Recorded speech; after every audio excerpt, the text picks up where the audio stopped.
I'm Murad Ahmed. I'm the European tech correspondent for the Financial Times. And David Marcus was formerly the president of PayPal until last year, and he moved over to join Facebook to run Messenger. You're Mr. Messenger there. That's right. And under your tenure, you've seen huge user growth, 300 million people to 700 million people.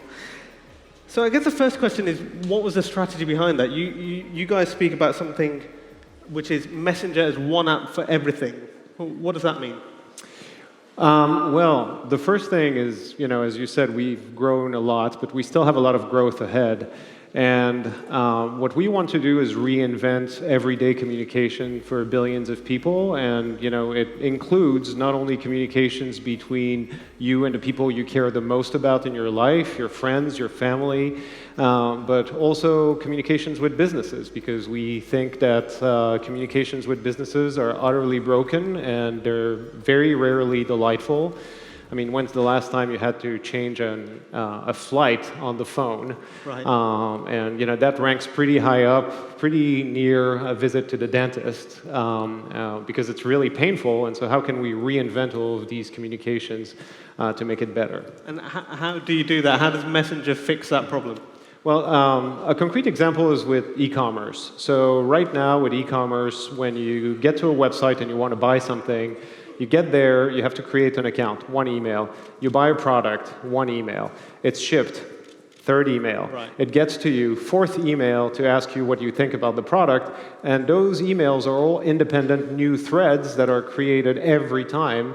And they're not in context, they're not canonical. And the best thing you can do with emails is just click on a link, go to a website, log in again and authenticate with a password you've probably forgotten by then, and then do whatever you need to do. Whereas with the integrations we're doing with e-commerce players right now with Messenger, you get your receipt inside of a new thread in Messenger, and that thread will exist for the lifetime of your relationship with that business.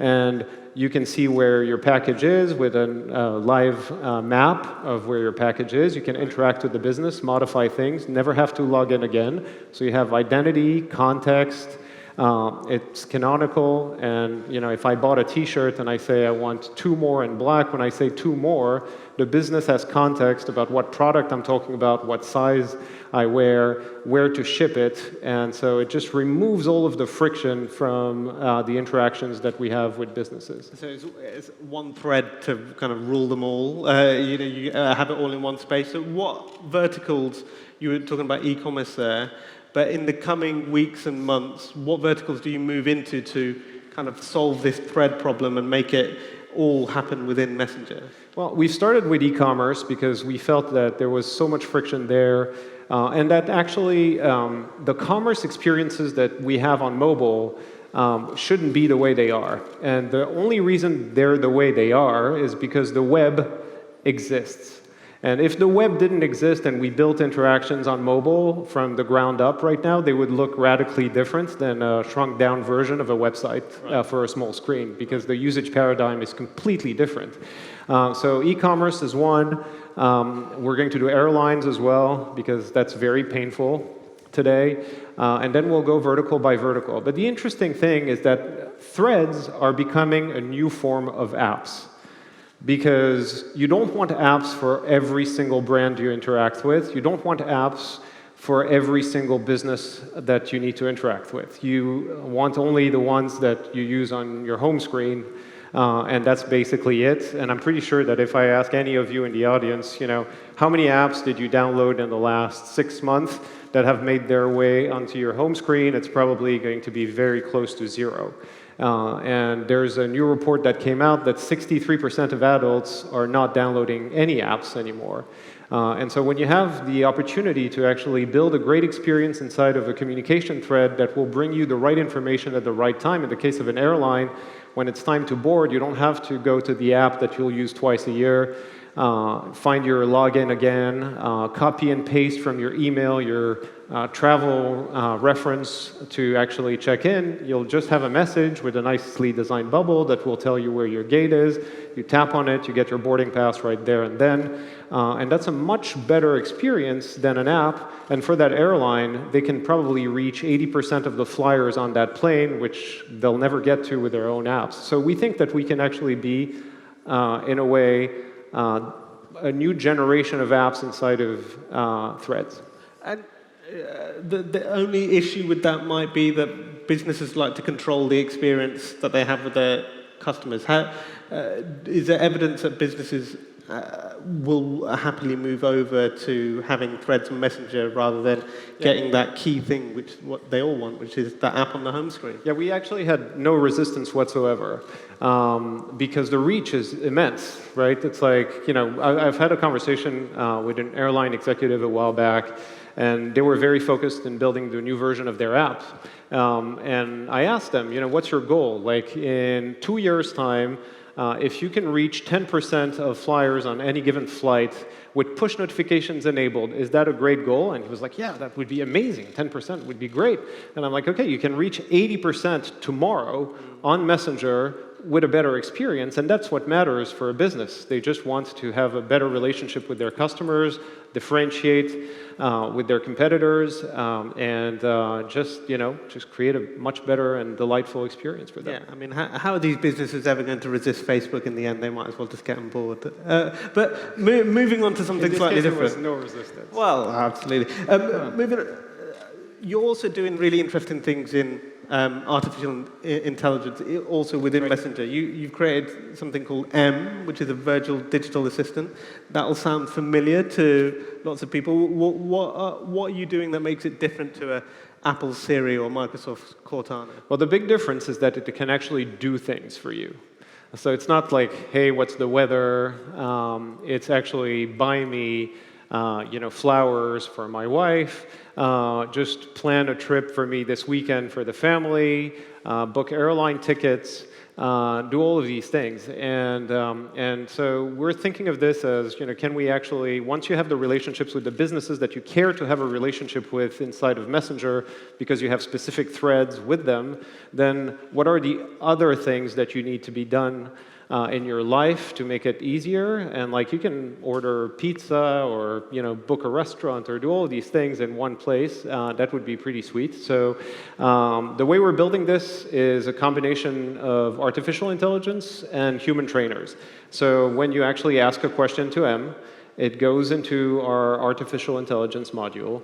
Artificial intelligence attempts to respond to your question, and it's supervised by human trainers that basically look at the responses, the possible responses that the AI comes up with. If it's high confidence, it goes out naturally, automatically. And if it's lower confidence, then a human trainer can pick one of 5 responses that the AI comes back with, and gradually the AI learns from that human intervention what's right and what's not, and we can automate more and more, which makes the service scalable over time, because right now it's not scalable because there's a lot of human intervention. Right. So it's very early days. It's going to take us a lot of work and a lot of time to actually scale it, but I'm cautiously optimistic that we can do this. And, I mean, it'd be amazing to have a digital assistant that could actually go and do all of these things. But is the issue here that you will always need to have the human element here to get the right answer? Can you scale in any way where you actually remove the human being from that situation? Do you think that that's the eventual end goal? Well, there are 2 angles. So one is actually automating a lot of it. So if we can automate 70-80% of all of the requests by having more AI, and also by partnering with external companies that we can offload requests to. And then for the 30 to 20% of things that are not automatable, have very specialized teams that can look after this for the time it will take to automate. It'll always have a human component, but the question is really, can we make the human component really scalable and efficient, and can we make the automation really good and cover a lot of use cases? And right now, it's completely open-ended. You can ask anything. There was actually one of your colleagues who ordered parrots to make a joke for another colleague, and M delivered parrots to someone. And so, Did they actually want to order parrots in that case? yeah, I don't know the details, Right. but it worked out. And so, maybe, we'll start to focus on a few things that we can do really well over time. But right now, it's wide open because we want to see what people want to ask and what people like to use M for. And will M be always using the information that we give them, like the question that I ask, or Facebook has a wealth of data about us, and it would be useful for M to tell me that my wife's birthday is coming up, and in 2 weeks' time you might want to consider getting a present and things like that. Will you also be using our I think data that over more time passively? we need to become more proactive because like the best assistants are always proactive and ahead of you, and so hopefully we can actually become more proactive by doing that. And there's also an angle where we can actually potentially tell you what your friends like or recommend in terms of restaurants and things like that, so that it's actually more relevant information for you than a traditional search engine. Okay. How do you go about doing that without breaching the creepy line, basically? How to make sure that people feel comfortable with this virtual assistant that appears to know you very well? I think that while this is a very popular theme for news, I actually think that there's zero creepiness when there's a lot of utility. So the minute it gets creepy is when a company takes information and doesn't give you anything back for it. But if we actually provide you a lot of value, then it's a good exchange, because I want to give an assistant as much information as I can about me so it can help me. And if I don't like that, I don't have to use it. But if I do, then I might as well make it as useful as possible. And the more it knows about me, the more useful it can be, and the more proactive it can become. Okay. We've got a few minutes left, so I just also wanted to talk about the fact that we're in Europe and you're a European. I mean, you've got various different nationalities that trying to claim you, Swiss. We were talking backstage, Brazilian, and so on. But you studied over here, and then you made the move over to Silicon Valley. There are a lot of startups in the room, a lot of technologists in the room, who are wondering whether or not to make that move over to the Valley. Under what circumstances should they make that move, or would you actually say that the European scene is strong enough now to make some of these companies big here on these shores? Well, I think, I certainly hope that entrepreneurs can also stay in Europe and have an impact here. It's certainly happening across the board. Here in Dublin and Berlin, there's a very, thriving startup ecosystem and environment. London, definitely, and now in France as well. And so I would certainly hope that entrepreneurs can actually make it work here, because it'd be kind of sad if all the entrepreneurs had to move to the US. And now I'm also an American citizen, so I'm also proud of my new home country. But I'm still a European at heart, and it would be a shame. I do think it depends what's the business that you want to build. And there's a lot of opportunity in Europe to build specific businesses that can solve real problems for European consumers. And there's enough scale in the market to do so. Well, I think if you look at first of all, in gaming, for instance, there are phenomenal companies in the gaming space. If you look at King or Supercell or any of those gaming companies that are very successful here in Europe, there are a bunch of companies that are at the intersection of lifestyle that we do very, very well in Europe, and digital, and there are even venture capital firms that are built around that right now in Europe to support those. I just do think that Europe still has relevance in the world scene, and should continue to innovate and continue to push for it. And the very scale of this conference in Dublin and the vibrant startup scene that's right here behind those doors are just a living proof of that.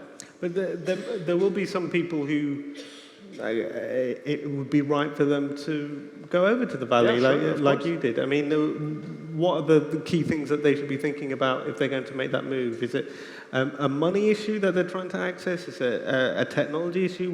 What are the things what are the circumstances that they should make the jump? I mean, Silicon Valley is a unique place, right? And many, many cities have tried to replicate Silicon Valley and have failed. Even American cities, like New York, has been trying for years now to emulate a new, Silicon Valley there, and it's just like not really working. And I can't say why, but like there's a confluence of capital, talent, know-how. And the whole ecosystem is very small, actually. So you can go very fast.